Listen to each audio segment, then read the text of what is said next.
저는 비염, 축농증, 흡입로 질환을 중점적으로 치료하고 있습니다.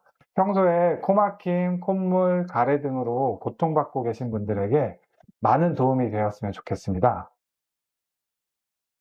우선 진찰을 하고 치료를 하기 위해서 제일 먼저 해부학 구조를 알아야 합니다. 일단 코의 구조를 살펴볼게요.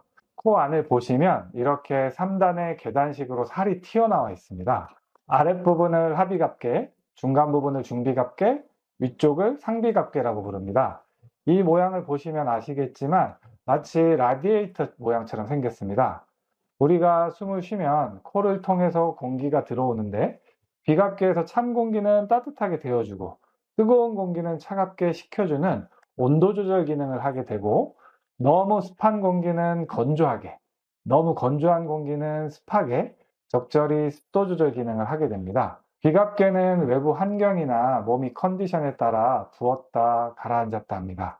찬바람이 불면 공기를 빨리 데우기 위해서 비갑계가 부풀어서 코가 막히게 되고, 따뜻해지면 가라앉으면서 코가 뚫리게 되는 것이죠. 에어컨 바람이나 찬바람 쐬면 코가 막히는 분들이 이런 경우죠. 코 막힘으로 고생했던 분은 아실 거예요. 왼쪽이 막혔다, 오른쪽이 막혔다 하잖아요. 그게 비인두가 부었다 가라앉았다 하면서 생기는 현상이에요. 만약 만성적으로 붓게 되면 만성 코 막힘이 올 수 있는 것이죠. 여기는 귀와 코가 연결되는 이관입니다. 코와 귀가 연결되어 있는 줄 모르는 분들이 많습니다. 코와 귀가 관으로 연결되어 있는데 이 부분을 이관이라고 부릅니다. 그러면 콧물이 너무 많아져서 코 안에서 넘쳐서 이관을 타고 귀로 이동할 수 있겠죠? 그러면 중이염이 오는 것입니다. 그러면 중이염은 애초에 귀의 문제가 아니고 코의 문제일 수 있겠죠? 콧물이 안 나오고 넘치지 않도록만 해주면 코가 좋아지면서 중이염은 저절로 좋아질 수 있습니다. 마찬가지로 귀가 먹먹해지거나 귀의 압력 조절이 안 되는 경우도 코에서 귀로 바람이 잘 통하게 만들어준다면 비행기 탈 때 귀가 아프거나 높은 곳에 가서 귀가 먹먹해지는 증상도 좋아질 수 있습니다. 여기는 목젖이고 여기는 혀입니다. 코와 목이 만나는 이 부위를 비인두라고 하죠. 얼마 전에 논문이 하나 발표되었습니다. 비인두 뒤편에서 뇌 노폐물이 빠지는 림프관을 찾아냈다는 논문입니다. 림프액이 하는 일은 노폐물 배출, 즉 몸의 쓰레기를 청소해 준다고 이해하시면 돼요. 우리가 생각을 하고 머리를 많이 쓰면 쓸수록 뇌에도 노폐물이 쌓입니다. 그런 노폐물이 배출이 안 되고 계속 고여 있으면 어떻게 될까요? 고인물이 썩듯이 뇌에 문제가 생깁니다.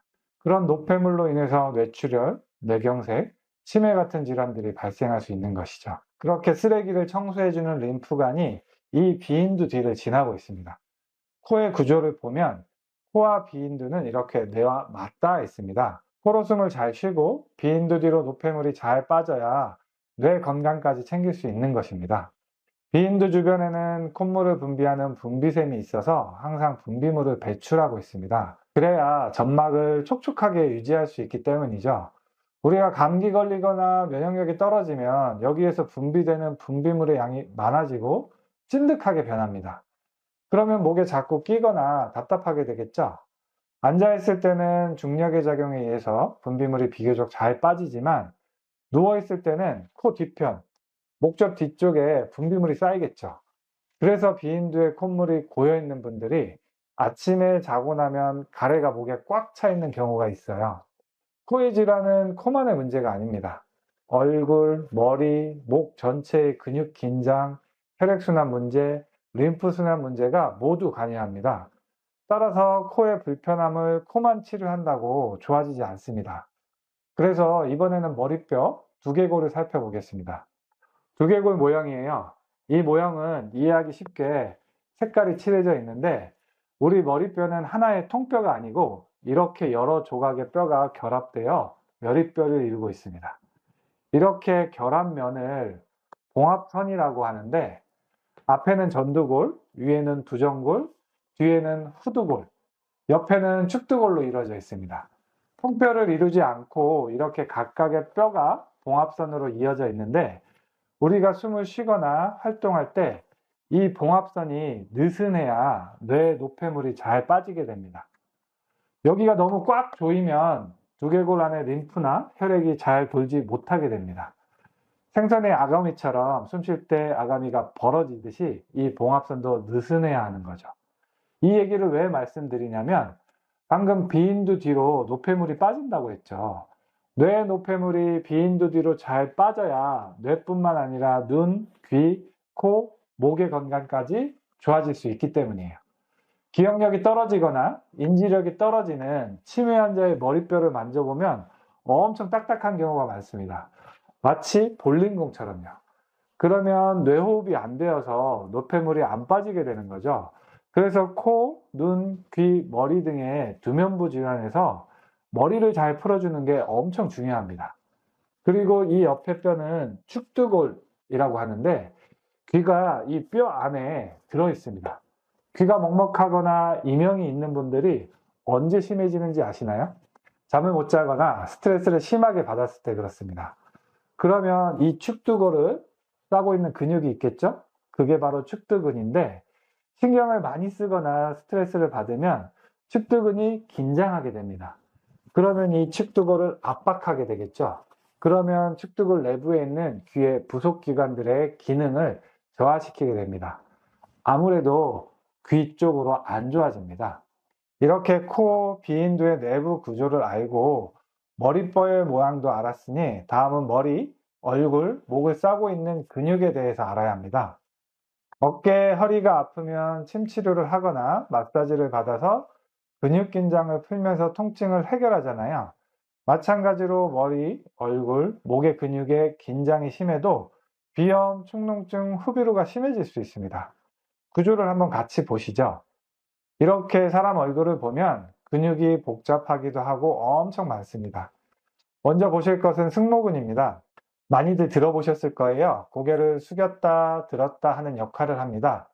이렇게 큰 근육이 머리부터 뒷목, 어깨까지 이어져 있습니다. 여기에 문제가 생기면 뒷부분에 다 영향을 끼칩니다. 만약 승모근이 너무 긴장해서 뒷머리 압력이 높아지면 눈이 뻑뻑해지고 코가 건조해지거나 막히고 두통이 자주 생깁니다. 누가 뒷머리를 계속 잡아당기고 있다고 생각하면 이해하기 쉬우실 거예요. 다음은 흉쇄유두근입니다. 가슴뼈인 흉골에서부터 두개골까지 이어져 있어서 목 앞면을 지탱해주고 고개를 돌릴 때 주 역할을 합니다.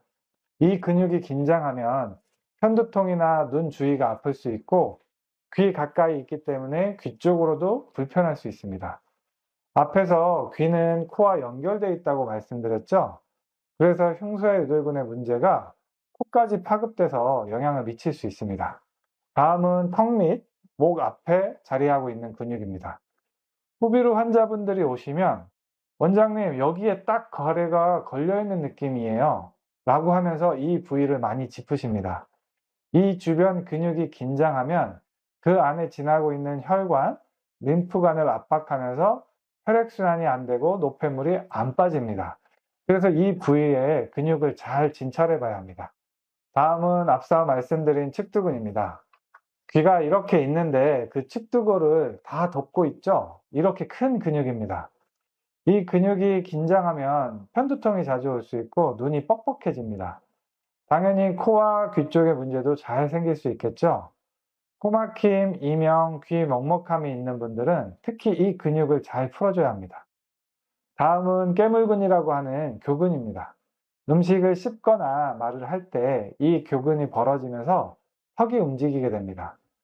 교근이 긴장하거나 굳어지면 턱이 아프거나 얼굴을 압박하기 때문에 코나 귀 주변으로 혈액순환, 림프순환이 저하됩니다. 그래서 잘 살펴봐야 합니다. 코와 귀를 포함한 두면부 질환에 관여할 수 있는 근육에 대해서 살펴봤습니다. 다음은 혈관을 한번 보실게요. 빨간색은 동맥, 파란색은 정맥입니다.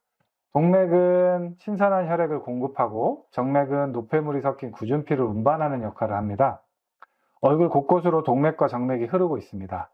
혈액순환이 잘 안 되면 붓거나 건조해지거나 통증이 생기는 거 모두 알고 계실 거예요.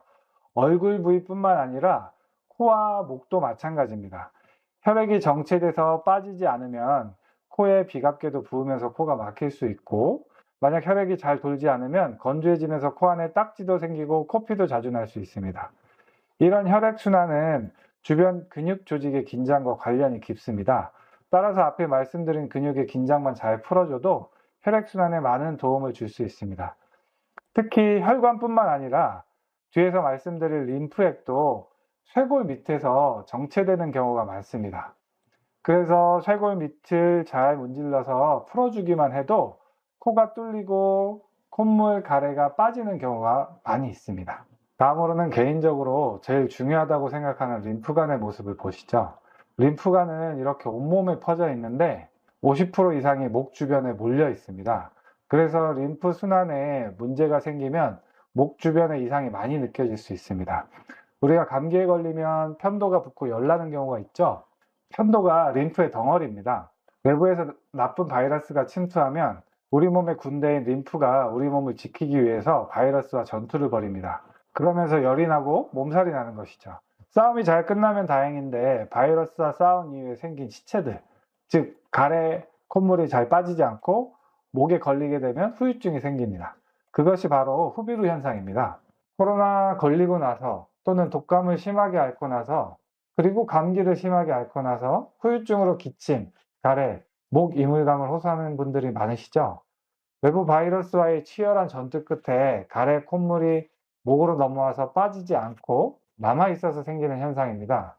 그리고 기침을 계속하고 가래를 뱉는다고 캑캑대면서 목 주변 근육에 힘이 계속 들어가게 됩니다. 그러면 주변 림프관과 혈관을 압박하면서 증상이 날이 갈수록 심해지는 것이죠.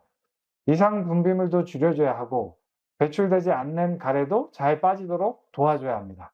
코막힘으로 불편하신 분들 중에 잘 때 좌측으로 돌아누우면 우측이 뚫리고 우측으로 돌아누우면 좌측으로 뚫리는 분들이 있으실 거예요.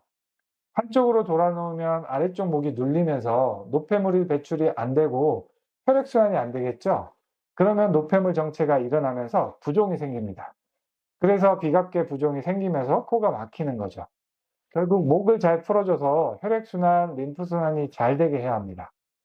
지금까지 코의 구조, 머리뼈, 두면부 주위의 근육, 혈관, 림프관까지 살펴보셨습니다. 인체는 이렇게 서로 연결되어 있고 복잡한 구조를 이루고 있습니다. 따라서 한 부분에 문제가 생기면 다른 부위까지 불편함이 파급될 수 있습니다. 거꾸로 말씀드리면 한 부분의 문제가 좋아지면 다른 부위까지도 좋아질 수 있는 것이죠. 비염, 축농증, 후비루로 고생하시는 분들이 상당히 많으신데요. 저한테 치료했던 분들 대부분이 다른 곳에서 치료가 안 돼서 오십니다. 왜 치료가 안 되었을까요? 바로 아픈 부위, 즉 코만 바라봐서 치료했기 때문입니다. 앞에 설명을 들으셨다면 코 질환은 코만의 문제가 아닌 것을 알게 되셨을 거예요. 인체의 구조를 이해하고 각 기관의 역할을 이해하면 비염, 축농증, 후비루 질환을 치료할 수 있습니다. 자, 그럼 지금부터 제가 치료하는 방법을 설명드릴게요. 첫 번째, 뒷목 어깨의 긴장을 먼저 풀어야 합니다. 승모근은 머리, 뒷목, 어깨까지 연결되어 있는데 후두부의 긴장이 풀리고 혈액순환이 잘 되기 시작하면 눈이 편해지고 코가 시원해집니다. 특히 우측 코가 자주 막히는 분은 우측 어깨가 아프고 좌측 코가 자주 막히는 부분은 좌측 어깨가 아프신 경우가 많습니다. 어깨의 긴장만 풀어줘도 코가 뚫리는 경우가 많습니다. 치료는 근막이완 순환을 이용해서 뒷머리, 뒷목, 어깨의 긴장을 풀어드립니다. 그리고 사열부항을 이용해서 구준피, 즉 어혈을 제거해서 혈액순환이 잘 되게 합니다. 그리고 뒷머리와 어깨 침 치료를 이용해서 긴장을 더욱 잘 풀어드립니다. 두 번째는 애노약침을 이용해서 목 주변의 근육 긴장을 풀고 혈액순환을 촉진하고 림프의 노폐물 배출을 높입니다. 애노라고 하는 산화질소는 천연물질로 혈액을 깨끗하게 해주는 성질이 있습니다. 그래서 노폐물 배출에 탁월합니다. 굳은 부위를 제가 진찰하면서 직접 찾아서 모두 풀어드립니다. 긴장이 풀리면 바로 콧물, 가래가 빠지는 게 느껴집니다. 세 번째는 도침 치료입니다. 아무래도 오래 고생하신 분들은 많이 치료하다 보니 근육이 돌처럼 굳어있는 분들이 많으세요. 이런 분들은 애노약침으로도 잘 안 풀리는 경우가 있습니다. 그런 경우는 도침이라고 하는 특수침을 이용해서 단단하게 굳어있는 부위를 직접 풀어드립니다. 넷째는 비강사열 치료와 비강약침 치료입니다. 코 안에 비갑기가 부어있는 경우는 비강 사혈을 통해서 붓기를 빼면 코가 뚫리게 됩니다. 코 안에 점막이 건조한 경우는 사혈을 해서 피를 빼게 되면 건조한 점막이 복구되면서 코가 뚫리게 됩니다. 비강 사혈은 양방향으로 작용하는 매우 효과적인 치료입니다. 다섯 번째는 에노 스프레이 사용입니다. 에노라고 하는 산화질소는 천연물질로서 혈관을 깨끗하게 청소해 준다고 했죠. 그래서 수시로 사용하면서 코 점막을 깨끗하게 청소해 주면 좋은 상태가 잘 유지됩니다. 저에게 치료받는 분에게는 처방을 해드려서 수시로 사용하도록 말씀드리고 있습니다. 여섯 번째는 보페고 에노 복용입니다. 보페고는 코 안과 인후, 기관지의 점막을 촉촉하게 보호하고 염증을 가라앉혀 호흡기 건강을 근본적으로 회복시켜주는 한방 처방입니다. 보페고 역시 산화질소가 포함되어 있어 혈관을 확장시키고 혈액순환과 염증 완화에 탁월한 효과를 보입니다. 이렇게 종합적인 치료가 필요합니다. 치료를 받으면 바로 시원한 느낌이 드실 거예요. 증상이 가볍다면 10회 이내의 치료만으로도 많이 좋아집니다. 하지만 증상이 오래되고 심한 분들은 30회 정도의 치료를 권합니다. 왜냐하면 재발 방지를 위해서입니다. 처음 10회 정도는 일주일에 2회 정도의 치료를 권합니다. 빠르게 불편함을 치료하기 위해서죠. 10회차가 넘어가면 대부분의 분들이 편해집니다. 하지만 거기에서 멈추면 재발하는 경우가 많습니다. 그래서 치료 간격을 띄워드려요. 일주일, 2주일, 한 달까지 천천히 간격을 띄우고 한 달 동안 불편하지 않다면 한 달에 한 번 관리 치료를 시작합니다. 그 이후에 환절기에도 불편하지 않고 생활이 불편하지 않으면 치료를 종료합니다. 그리고 재발 방지와 컨디션 유지를 위해서 보페고 에노를 하루 한 포씩 꾸준히 드시기를 추천하고 있습니다. 보페고를 이렇게 드셔주시면 훨씬 생활이 편하게 유지가 잘 될 수 있거든요. 10년 동안 많은 호흡기 환자분들을 치료하면서 치료가 잘 안 돼서 때론 좌절하기도 하고 너무 좋아진 분을 보면서 희열도 느꼈습니다. 오늘 설명드린 내용은 저희 10년간의 비염, 축농증, 후비루의 치료에 관한 관점입니다. 코질환, 목질환은 그 부위만의 문제가 결코 아닙니다. 이렇게 전신을 보고 전체를 바라봐야 좋아질 수 있습니다. 비염, 축농증, 후비루로 고생하시는 분들이